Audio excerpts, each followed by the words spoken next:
જાપાનના ઇચિકાવા સિટી ઝૂમાંથી એક એવી વાર્તા સામે આવી છે જેણે સમગ્ર વિશ્વની આંખો ભીની કરી છે। આ વાર્તા છે પંચ નામના એક નાનકડા જાપાનીઝ વાનરની, જેને જન્મના તરત જ બાદ તેની જૈવિક માતાએ અપનાવવાનો ઇનકાર કર્યો હતો। માતાની મમતા માટે તરસતા અબોલ જીવની મદદ માટે ઝુકીપર્સે એક અનોખો રસ્તો કાઢ્યો, જે હવે સોશિયલ મીડિયા પર મિસાલ બની ગયો છે।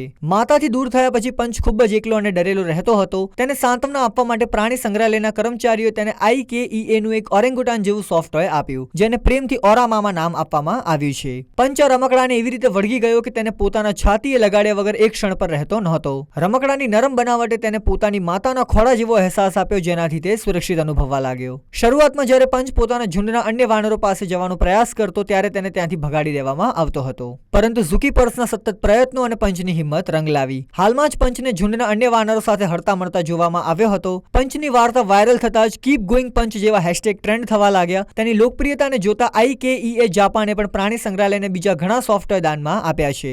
પંચ હવે થાઇલેન્ડની મુડેંગ અને ઓસ્ટ્રેલિયાના પેંગ્વિન પેસ્ટ્રોની જેમ એક ઇન્ટરનેટ સેલિબ્રિટી બની ગયો છે।